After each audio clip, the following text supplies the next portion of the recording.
Welcome again class. तो अभी तक मैंने आप लोगों को बताया था कि क्रॉप प्रोडक्शन एंड मैनेजमेंट की कुछ थिंग्स टू लर्न में कुछ मैंने एक्टिविटीज बताई थी, जिनमें मैंने 7 एक्टिविटीज बताया था। तो उनमें से लास्ट एंड फाइनल एक्टिविटीज मैंने बताई थी। उसके बाद की ये अगली एक्टिविटी है जिसको हम इरिगेशन के नाम से जानते हैं। इरिगेशन का मतलब होता है सिंचाई करना।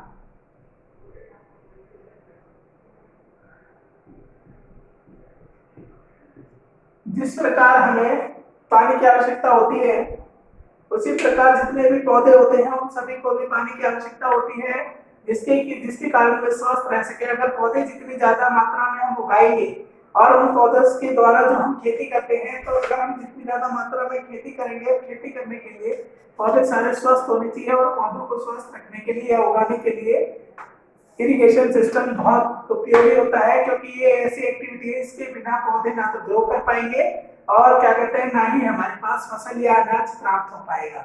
तो इरिगेशन यानी सिंचाई करने के बारे में आगे बढ़ते हैं।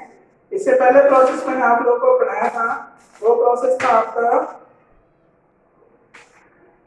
Adding manure and fertilisation. ये लास्ट प्रोसेस था। इसके बाद मैं आपको इरिगेशन पढ़ाने जा रहा हूँ। इरिगेशन पर्पस जो है पौधों के अंदर रॉ मटेरियल देने का काम करता है। जो भी वाटर है वो सभी को नीड होती है, तो इसी प्रकार पौधों को भी इसकी नीड होती है। तो देखो इरिगेशन किस प्रकार से फसलों में दी जाती है। तो इरिगेशन की दो मेथड है, फर्स्ट है ट्रेडिशनल मेथड एंड सेकंड है मॉडर्न मेथड। तो फर्स्ट हम पढ़ेंगे ट्रेडिशनल मेथड। ट्रेडिशनल मेथड का मतलब है जिसको पौराणिक काल से मान्यता दी गई है। पुराने समय से लोग जानते हैं irrigation can be divided into two parts. First है ट्रेडिशनल मेथड एंड सेकंड है मॉडर्न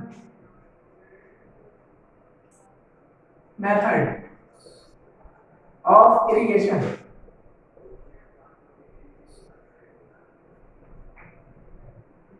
तो ट्रेडिशनल मेथड क्या होता है, देखो आज मैं बताऊंगा। ट्रेडिशनल मेथड का मतलब होता है ऐसा मेथड जो पुराने समय से इस्तेमाल में आया जा रहा है, इस्तेमाल में लाया जा रहा है, जिसके अंदर हमें पता लगता है कि ये मेथड है। इस मेथड के थ्रू हम खेतों में पानी कैसे देते थे, यानी फसलों की सिंचाई कैसे करते थे। तो फसलों की सिंचाई करने के लिए पहले नहरों का, नदियों का इस्तेमाल किया जाता था, जिसमें से पानी को निकालकर या किसी भी प्रकार से अपने हाथों से या जानवरों का उपयोग करके पानी को निकालकर, पशुओं का उपयोग करके पानी को निकालकर खेतों तक पहुंचाया जाता था, जिसके कारण खेतों की सिंचाई की जाती थी। तो इसमें कुछ कॉमन एग्जांपल हैं। फर्स्ट एग्जांपल इसके अंदर दिया हुआ है आपको, पुली सिस्टम का इस्तेमाल होता था। पुली सिस्टम का मतलब होता है खेत के किनारे पे एक कुआं होता था, कुएं में बाल्टी डालो, बाल्टी डालने के बाद वो मशीन से फिर पत्थर बांध दिया साइड में, पुली का इस्तेमाल होता है। पत्थर बांध दिया, एक तरफ बाल्टी, पत्थर हटाया, बाल्टी कुएं में गई, वहां से पानी भरा, पत्थर दबा दिया, बाल्टी ऊपर आ गई, उसको फिर मिट्टी खेत में फैला दिया। तो ये वाला सिस्टम था पुली सिस्टम का। फिर उसके बाद आया चेन पंप। चेन पंप को हम जानवरों की सहायता से चलाते हैं। एक तरफ जानवर बांध के उधर जानवर राउंड राउंड घूमता था, और इधर जो है चेन पंप के सहारे जो बाल्टियां थी बावड़ियों में वो लगी हुई थी, वो सारी की सारी बाल्टियां जो है पानी को ऊपर खींचती और खेतों की तरफ बहा देती। फिर अगला था इसमें राड यानी वाटर व्हील। ये भी एक प्रकार का ट्रेडिशनल मेथड था, जिसको वाटर व्हील के नाम से जानते हैं। चेन पंप की तरह सिमिलर था।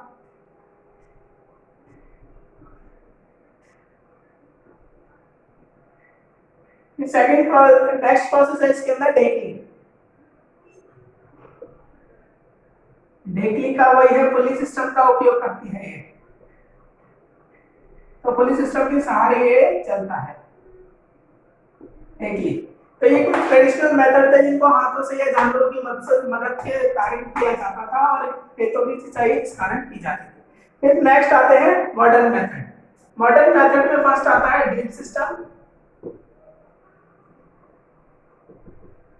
सेकंड है स्प्रिंकलर सिस्टम।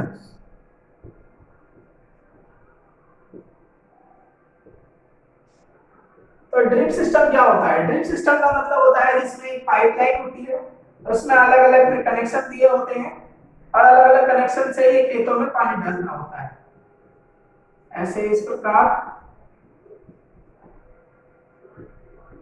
तो ये पूरा खेत है,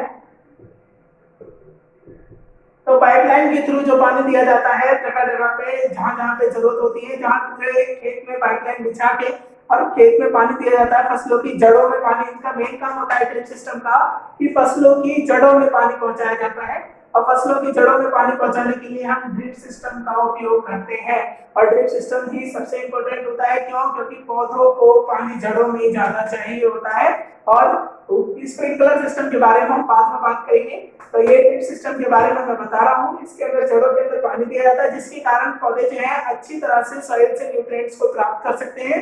और जब सॉइल से न्यूट्रिएंट्स प्राप्त करेंगे तो पौधे की ग्रोथ यानी फसल की ग्रोथ अच्छी होगी, और फसल उतनी अच्छी मात्रा में उतने अच्छे गुण देगी, और गुण के बाद फिर हमें अच्छा अनाज प्राप्त होगा। नेक्स्ट सिस्टम है हमारा स्प्रिंकलर सिस्टम। स्प्रिंकलर सिस्टम का मतलब होता है कि कहीं पर भी पाइपलाइन बिछा दी, पाइपलाइन बिछाने के बाद उसके ऊपर जो फाउंटेन लगा दिया, और वो फाउंटेन किस प्रकार से होता है, और वो इधर इधर चारों तरफ पानी को फैलाता है। इसको हम ये फील्ड में रख देते हैं, और ये फील्ड में चारों दिशाओं में पानी को रोटेट करता है। और जब चारों दिशाओं में पानी रोटेट होगा तो ये चारों दिशाओं में पानी को खेतों तक पहुंचा देगा। और ये रूट सिस्टम पे काम नहीं करता है, ये पूरे फील्ड में पानी को देता है, और पूरे फील्ड में इसके साथ साथ ये लीव्स और स्टेम्स तक को भी पानी से भिगो देता है। तो ये स्प्रिंकलर सिस्टम है, ये भी आजकल बहुत उपयोग में लाया जा रहा है। ये मॉडर्न सिस्टम का एक बेस्ट एग्जांपल है, जिसके कारण कम पानी का खपत करके और ज्यादा से ज्यादा मात्रा में उपज प्राप्त होती है। इससे कम पानी खर्च होता है, परंतु सभी पौधों को उचित मात्रा में पानी प्राप्त हो जाता है। तो जिन जगहों पे पानी की कमी होती है तो उन जगहों पे स्प्रिंकलर सिस्टम का उपयोग किया जाता है। तो नेक्स्ट टॉपिक हम आपके पास पढ़ेंगे protection from weed. Protection from weed क्या होता है?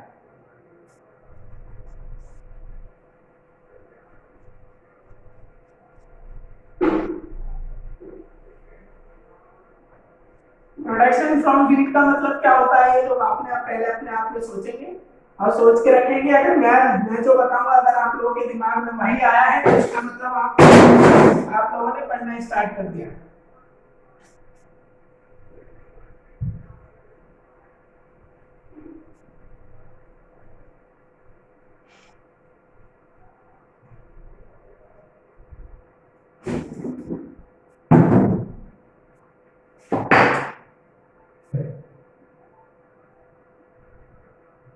प्रोटेक्शन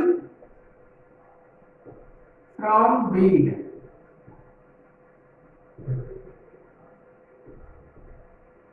इसका मीनिंग क्या होता है? प्रोटेक्शन फ्रॉम वीड का मीनिंग होता है कि अनचाहे पौधों से यानी जंगली घास जो होती है उससे अपने पौधों का संरक्षण करना ही प्रोटेक्शन फ्रॉम वीड कहलाता है। जैसे कि जिन पौधों की अवांछित पौधे, जिन पौधों की हमें आवश्यकता नहीं है फसल के दौरान, जैसे कि हमने चने की उपज की है और चने की खेत में चने के बीज हमने बोए हैं, और चने के खेत में अगर जंगली घास उग जाती है तो जंगली घास उगने के कारण ही हमें ये वो जो जंगली घास है वो वीड्स कहलाती है। क्यों? क्योंकि हमें सिर्फ चने यानी चने से प्राप्त उसकी फसल प्राप्त करनी है, ना कि घास की फसल। तो जो घास है वो भी चने के बराबर सॉइल में से न्यूट्रिएंट्स और वाटर को एब्जॉर्ब करेगी ताकि वो भी ग्रो कर सके, जिस कारण जो पूरे खेत में घास उगी हुई है बिना वजह की, उस घास को हटाने के लिए प्रोटेक्शन फ्रॉम वीड का एग्जांपल दिया हुआ है। ये मैथ एक्टिविटी दी हुई है। इसका मतलब ही है कि जो पौधे की हमें आवश्यकता नहीं है उन पौधों को उखाड़ फेंकना ही प्रोटेक्शन फ्रॉम वीड कहलाता है। अब प्रोटेक्शन फ्रॉम वीड के लिए अलग अलग मेथड होते हैं, इन मेथड्स के बारे में अभी पढ़ेंगे। तो प्रोटेक्शन फ्रॉम वीड का पहला मेथड है method of weed removal. First है मैनुअल वीडिंग। मैनुअल वीडिंग का मतलब होता है इसको अपने हाथ से उखाड़ कर फेंकना या किसी औजार के द्वारा इसको उखाड़ कर फेंकना। नेक्स्ट आता है वीडीसाइड्स। वीडीसाइड्स का मतलब होता है केमिकल प्रोसेस के द्वारा इसको उखाड़ कर फेंक देना, या केमिकल प्रोसेस के द्वारा जो अनवांछित पौधे होते हैं उनको जला देना। तो केमिकल का जब हम छिड़काव करते हैं तो ये पौधे जल जाते हैं। तो ऐसी ही मैनुअल वीडिंग के कुछ एग्जांपल दिए हुए हैं, कुछ एग्जांपल या कुछ टूल्स दिए हुए हैं। इन टूल्स का उपयोग हम करते हैं जिसके कारण हम मैनुअल वीडिंग कर सकते हैं। तो मैनुअल वीडिंग करने के लिए सबसे पहले देखो हमें खुरपी दी हुई है, खुरपी को हम लेते हैं और पौधों की जड़ तक लगाते हैं और पौधे को जड़ से उखाड़ के फेंकने की काम आती है खुरपी। नेक्स्ट इसके अंदर दिया हुआ है हैंड फोक, ये भी ये होता है कांटे वाली चम्मच होती है, फोक होता है ना हम लोगों का, उस फोक की तरह होती है और ये क्या करता है जड़ से पौधे को पकड़ता है और उखाड़ कर ये भी फेंक देता है। फिर उसके बाद नेक्स्ट आया है हारो, ये भी बहुत अच्छा टूल है जो कि वीडिंग को उखाड़ फेंकने में सहयोग देता है, जिसके कारण हम अच्छी फसल की ग्रोथ कर सकते हैं। क्यों? क्योंकि जितनी ज्यादा हम वीड को अगर उखाड़ के फेंकेंगे तो जो पौधे हैं वो आसानी से न्यूट्रिएंट्स को प्राप्त कर सकते हैं, मिनरल्स को प्राप्त करते हैं सॉइल से, जो कि ये पौधे नहीं ले पाएंगे। क्यों? क्योंकि अगर ये पौधे नहीं होंगे तो वो जितने भी बचे हुए सॉइल के न्यूट्रिएंट्स और मिनरल्स हैं वे सभी के सभी इन जो फसल हमने उगाई है उस फसल के पौधों को प्राप्त होती चली जाएगी। तो इस प्रकार हमारे जो पौधे हैं, हमारी फसल है वो स्वस्थ रहेगी। इसीलिए हमें वीडिंग की आवश्यकता होती है, यानी वीड से बचने की आवश्यकता होती है। इस कारण हम वीड से अपने पौधों की अपनी फसल का संरक्षण करते हैं।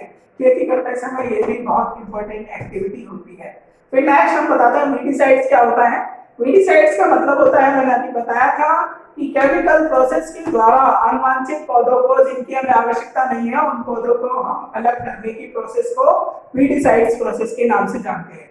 अब वीडिसाइड्स का मतलब होता है कि इनके अंदर कुछ केमिकल्स होते हैं जो फसल को नुकसान नहीं पहुंचाते हैं, सिर्फ उन पौधों को नुकसान पहुंचाते हैं जिन पौधों की हमें आवश्यकता नहीं है, या जिस फसल को हमने उगाया है उस फसल को छोड़ के बाकी सभी पौधों को ही नुकसान पहुंचाते हैं। तो हमारी फसल को छोड़कर अब देखो इसके अंदर जो कुछ एग्जांपल हैं, कुछ केमिकल्स हैं, कुछ वीडिसाइड्स के केमिकल हैं। केमिकल के नाम दिए हुए हैं 2,4-D, 2,4-D। डी का मतलब होता है 2 या 4, कोई सा भी डी हो, इसका मतलब होता है डाइक्लोरोफेनोक्सिन, डाइक्लोरोफेनोक्सिन, डाइक्लोरोफेनोक्सी एसिटिक एसिड। ये फर्स्ट था। सेकंड केमिकल है इसके अंदर NCPA। NCPA का मतलब होता है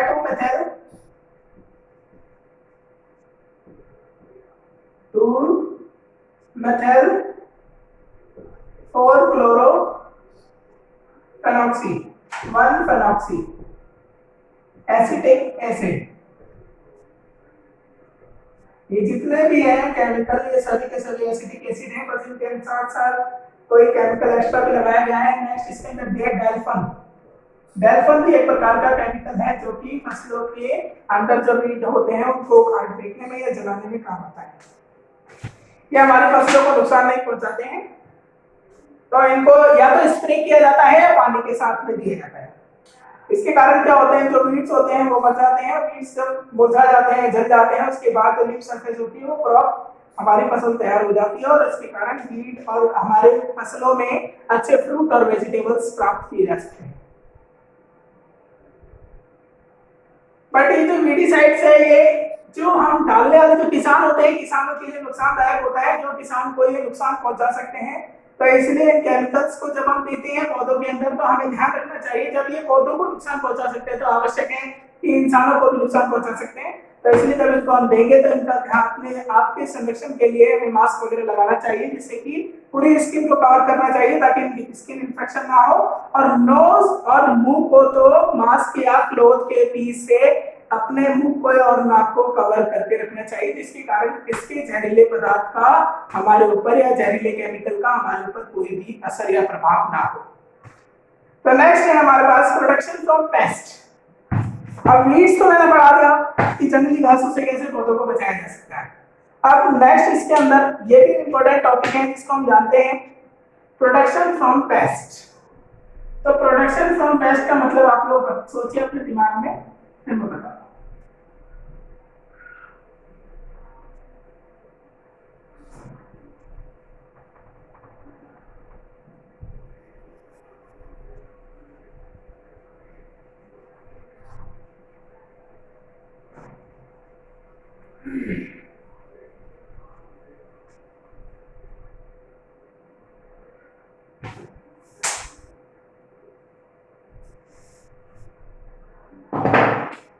प्रोटेक्शन फ्रॉम पेस्ट, यानी कीड़ों से संरक्षण। कीटों से संरक्षण, जो कीड़े मकोड़े होते हैं, जो रोडेंट्स होते हैं, उन सभी से अपने आप को बचाया जाता है। कीड़े मकोड़े तो आपको समझ में आ गया होगा, लेकिन रोडेंट्स का मतलब होता है ऐसे जीव जो बिल बना कर रहते हैं। बिल बनाने के बाद जो शाकाहारी जीव होते हैं, पौधे पत्ते और तने को खा सकते हैं, तो वे जीव रोडेंट्स कहलाते हैं। तो इनसे भी संरक्षण किया जाना चाहिए। तो जो कीड़े मकोड़े जो हमारी फसल को नुकसान पहुंचा सकते हैं, तो उनसे संरक्षण के कुछ एग्जाम्पल दिए हुए हैं। उन एग्जाम्पल्स को मैं बताता हूँ, देन उसके बाद हम आगे बढ़ेंगे। तो इसमें देखिए फर्स्ट बोला हुआ है कि प्रोडक्ट को, हमारी जो फसल है उसको बचाना चाहिए ताकि जानवर उसे नुकसान ना पहुंचा सके। और जानवरों में कीड़े, इंसेक्ट एंड रोडेंट्स बोला हुआ है। और such animals are called pest. और कुछ जानवर ऐसे भी होते हैं जिनको हम पेस्ट यानी कीड़ों के नाम से जानते हैं, जैसे दीमक हो गई, ऐसे कुछ होते हैं। तो फर्स्ट ऑफ ऑल दीमक से ही बच सकते हैं। और फिर क्रॉप्स को वेरियस माइक्रो ऑर्गेनिजम्स से भी बचाया जा सकता है, जो कि micro organisms bacteria, virus, fungus, ये भी कुछ होते हैं जिसके कारण पौधों के अंदर बीमारियां लग सकती हैं। और जब ये पौधे रोगी हो जाएंगे तो हमारा पूरा का पूरा खेत जो है, सभी पौधे बीमारियों से ग्रस्त हो जाएंगे। तो इसका मतलब फसल हमें प्राप्त नहीं होगी। तो इसलिए कुछ केमिकल सब्सटेंस है जिनको हम इन पौधों से बचाने के लिए और इन कीटों को इन पेस्ट से बचाने के लिए और इन पेस्ट को नष्ट करने के लिए बनाए गए हैं। उन केमिकल्स को हम पेस्टिसाइड्स के नाम से जानते हैं। पेस्टिसाइड्स वही होता है। अब पेस्टिसाइड्स भी 3 टाइप्स के होते हैं। Pesticides 3 types, first, second, third. First है हमारे पास इंसेक्टिसाइड,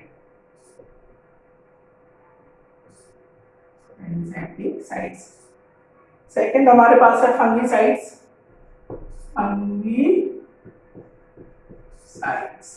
थर्ड है रोडेंटिसाइड,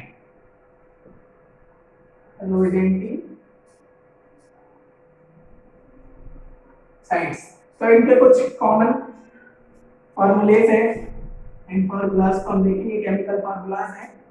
तो ये केमिकल फॉर्मूलाज हैं, इनमें देखो पहला दिया हुआ है, ये इंसेक्ट को फिनिश करने के, यानी इंसेक्ट को किल करने के काम आते हैं, मारने काम आते हैं, डिस्ट्रॉय करने के काम आते हैं। तो जब इंसेक्ट डिस्ट्रॉय हो जाते हैं उनके बाद देखो कौन कौन से केमिकल है जिनके कारण ही बताते हैं। तो फर्स्ट दिया हुआ है डीडीटी, फर्स्ट इसके अंदर दिया हुआ है डीडीटी। अब डीडीटी की फुल फॉर्म क्या होती है?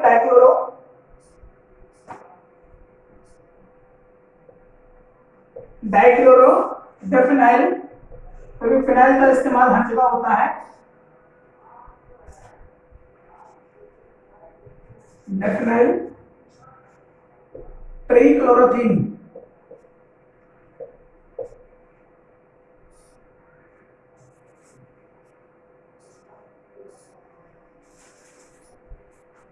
क्लोरियोथिन। इसके बाद एक और है बीएचसी। बीएचसी की फुल फॉर्म है बेंजेन हेक्साक्लोराइड।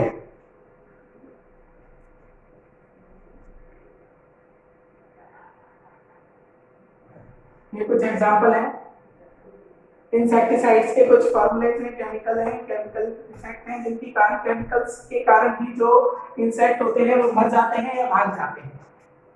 फिर सेकंड है फसल को इन इंसेक्टों से मुक्त कराया जाता है। तो फंगीसाइड्स में सल्फर सॉल्ट,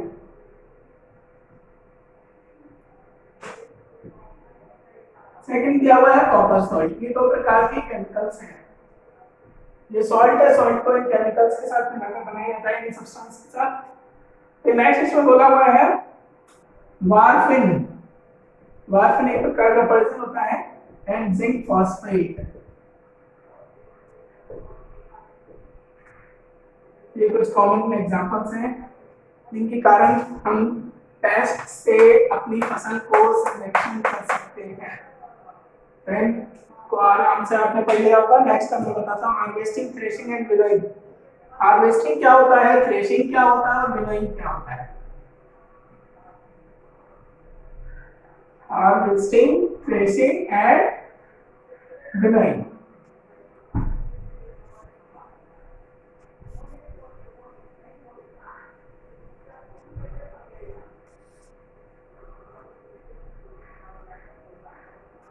इंपॉर्टेंट टॉपिक है ये भी। फर्स्ट है हार्वेस्टिंग, सेकंड है थ्रेशिंग एंड विनोइंग।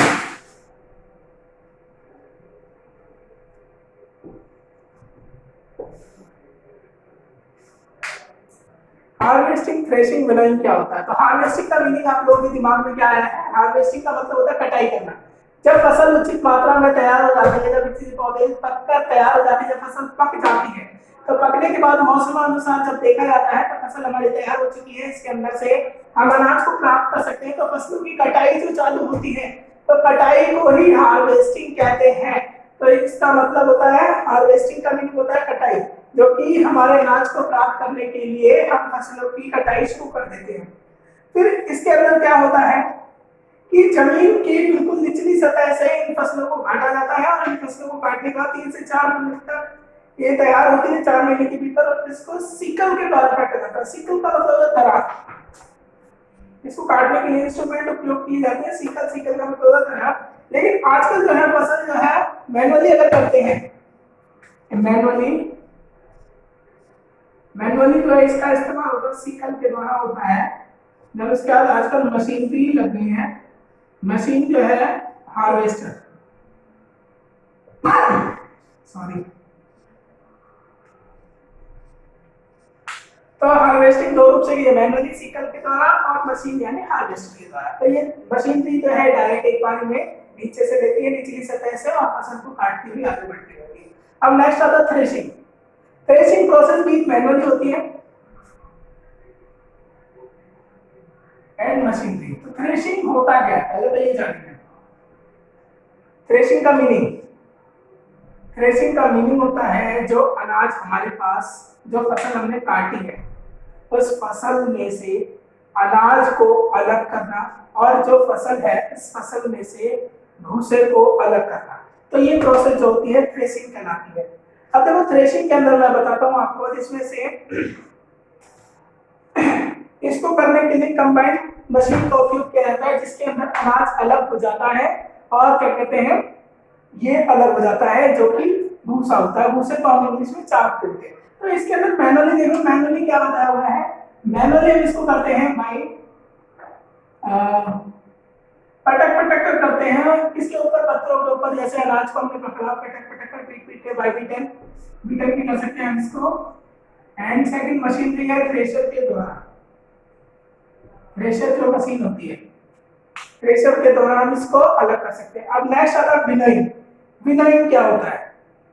तो विनोइंग देखो, किसानों के पास जब फसल तैयार होकर पहुंच जाती है, लेकिन किसानों की जो ये फसल है, थ्रेशर के द्वारा जो फसल आती है, तो इस फसल में वेस्ट मटेरियल बहुत होता है, जैसे गंदगी होते हैं, हस्क पार्टिकल्स बहुत होते हैं, डस्ट पार्टिकल्स बहुत होते हैं। तो उन डस्ट पार्टिकल्स को अनाज में से अलग करना ही विनोइंग प्रोसेस कहलाती है। अब विनोइंग प्रोसेस के अंदर देखो, मैंने बताया आपको कि इसके लिए कुछ कॉमन एग्जांपल होते हैं। इसको हम क्या कर सकते हैं, इसको प्रोसेस को करने के लिए, विनोइंग की प्रोसेस को करने के लिए हमें वायु की आवश्यकता होती है, यानी एयर या वाइंड की आवश्यकता होती है, और तेज हवा की आवश्यकता होती है, जिसके कारण जो अनाज है वो तो नीचे गिर जाता है क्योंकि उसका वेट भारी होता है इसलिए, और जो उसके अंदर से जो डस्ट पार्टिकल्स होते हैं, जो हस्क पार्टिकल्स होते हैं, यानी भूसा होता है, कुछ वेस्ट मटेरियल्स होते हैं जिनकी हमें आवश्यकता नहीं है अनाज के अंदर, तो वो उड़कर कहीं और चले जाते हैं। तो इसलिए वो प्रोसेस विनोइंग प्रोसेस कहलाती है, जो कि हवा के द्वारा की जाती है। और जब हवा नहीं चलती है तो गांव में किसान पंखा या कूलर लगा के इसका उपयोग करते हैं, यानी इसमें से अनाज को साफ करते हैं इसके द्वारा। इस प्रोसेस को विनोइंग प्रोसेस कहते हैं। अब नेक्स्ट है हमारे पास स्टोरेज। अब स्टोरेज हमारे लिए मोस्ट इंपोर्टेंट टॉपिक है। स्टोरेज का मतलब क्या होता है, इसको आपको जानना आवश्यक है।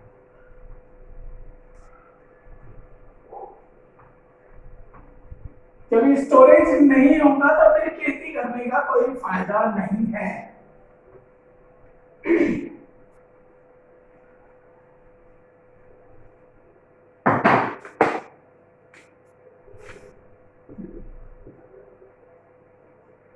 स्टोरेज, इसका मीनिंग होता है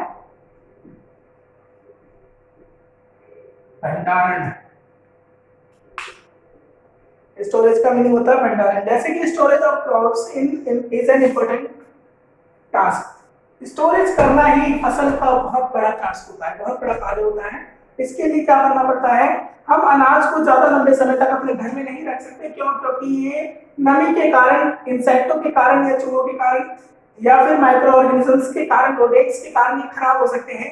तो जो ताजा ताजा अनाज होता है उसके अंदर भी मॉइस्चर होता है और ये मॉइस्चर जो है माइक्रोबियल ग्रोथ को इन्वॉल्व करता है। और माइक्रोबियल ग्रोथ का मतलब होता है इसके कारण माइक्रो ऑर्गेनिजम्स बढ़ जाते हैं और जब माइक्रो ऑर्गेनिजम्स बढ़ जाएंगे तो ये हमारी फसलों को नष्ट करने लगते हैं, फसलों को अंदर ही अंदर गलाने लगते हैं। और जब ये फसल खराब लगते हैं तो इसलिए इन फसलों को लगातार हमें बार-बार धूप में डालना पड़ता है, जिसके कारण इनके अंदर की जो अनाज के अंदर की जो नमी है उसको अलग किया जा सके, यानी नमी को सुखाया जा सके, जिसके कारण हम अपने फसल को बचा सके। इसलिए इनको गनी बैग्स यानी जूट बैग्स के अंदर रखा जाता है, जिसके कारण ये फसल जो है सूखी रहे और इनको गोडाउन्स में शिफ्ट कर दिया जाता है। तो इसमें स्टोरेज का उपयोग आजकल मिल्स के द्वारा भी किया जाता है। जो किसान अपने घर पे इसका संरक्षण नहीं कर सकते, इसका भंडारण नहीं कर सकते हैं, तो वे सभी के सभी कुछ कीमत पर अपने फसल को, अनाज को किसी दूसरे की यहाँ बड़ी सी जो मिल होती है, मिलों के अंदर इसको रख देते हैं, जहाँ पर इनके टेम्परेचर के अनुसार इनको रखा जाता है, इनके टेम्परेचर के अनुसार इनका भंडारण किया जाता है। तो कुछ लोग जो होते हैं अनाजों के बीच में नीम के पत्ते डाल देते हैं, मैनुअली मेथड है, अपने घरों में अनाजों के बीच में नीम के पत्ते डालते हैं, जिसके कारण कीड़े मकोड़े, कीटनाशक जो है, पेस्ट वगैरह सब इससे जो अनाज है इससे दूर रहते हैं, जिसके कारण हमारा अनाज का संरक्षण या भंडारण किया जा सकता है। तो माइक्रो ऑर्गेनिजम्स के बचाने के लिए भी इनके ऊपर पेस्टिसाइड छिड़का जाता है, जिसके कारण माइक्रो ऑर्गेनिजम्स जो है इनके ऊपर वर्क ना करें, यानी हमारी जो फसल है, अनाज है, इसको नष्ट ना कर सकें। तो नेक्स्ट है food from animals. Food from animals क्या होता है? तो food from animals are also source of important food. Food from animals का मतलब ये होता है कि हमारे पास जो भोजन आता है वो सिर्फ पौधों से नहीं आता है, जानवरों से भी आता है। तो फूड फ्रॉम एनिमल्स में हमारे पास दो चीजें मोस्टली आती है। फर्स्ट है मिल्क, मीट, एग, ये तीन चीजें आती हैं फूड फ्रॉम एनिमल्स से। तो मिल्क से बने हुए प्रोडक्टों का भी हम उपयोग करते हैं, जिसके कारण हमारा पेट भर सकता है। मीट को भी हम रेगुलरली डेली रूटीन में लेते हैं, जिसके कारण हमारा पेट भर। एग को तो हम मोस्टली उपयोग करते हैं। तो ये कुछ जानवर ये भी हैं, तो जानवरों के कारण भी हमारे पास फूड आता है। नेक्स्ट है, आजकल जो है जानवरों का प्रोडक्शन बहुत ज्यादा करने लगे हैं लोग, इनका कैटलिंग करते हैं, इनकी कैटलिंग करके इनको अपने पास पालते हैं और पालने के बाद इनके साथ क्या कहते हैं, इनका जो है ना, इनसे न्यूट्रिएंट्स को प्राप्त करते हैं। क्यों? क्योंकि इनको पालते हैं, फिर उसके बाद जब इन्हें बेच देते हैं दूसरों से, तो इनको प्रॉफिट भी अर्न होता है, जिसके कारण ये दूसरों को भोजन भी दे पाते हैं और अपने पास कुछ प्रॉफिट भी रख लेते हैं। फिर उसके बाद animals are important source of for food. हमारे लिए जानवर भी हमारे लिए बहुत ज्यादा आवश्यक इंपॉर्टेंट सोर्स है, बहुत अच्छा स्रोत है। हमारे पास अलग अलग जानवरों के प्रोडक्ट्स होते हैं, जैसे एग हो गया, chicken, meat, fish, milk etcetera. Milk products भी हो सकते हैं। दूध से बने हुए सामानों का हम अधिकतर उपयोग करते हैं। Next, these foods products are used commonly because they are highly nutritious and very good for our health। और जो एनिमल से जितने भी फूड हमें प्राप्त होते हैं वे सभी के सभी, सारे के सारे बहुत ज्यादा हेल्दी होते हैं और हमारे लिए बहुत ज्यादा हमारे शरीर को स्वस्थ बनाते हैं। तो इसलिए इनका रियरिंग एंड ब्रीडिंग, इसके कारण ही ये लार्ज स्केल का स्टॉक बना पाते हैं, जिसके कारण पूरे सभी को ये milk from food from animals को उपलब्ध करा पाते हैं। तो चैप्टर आप लोगों का फिनिश हो गया है। लाइक करें, शेयर करें, कमेंट करें और सब्सक्राइब जरूर करें और बताएं, कमेंट करके बताएं कि आप लोगों को ये चैप्टर कितना अच्छा लगा, कितना खराब लगा। अगर कोई खराबी होगी तो मैं आप लोगों को और अच्छे से एक्सप्लेन कर पाऊंगा, कोशिश करूंगा अपने दोस्त को। Thank you.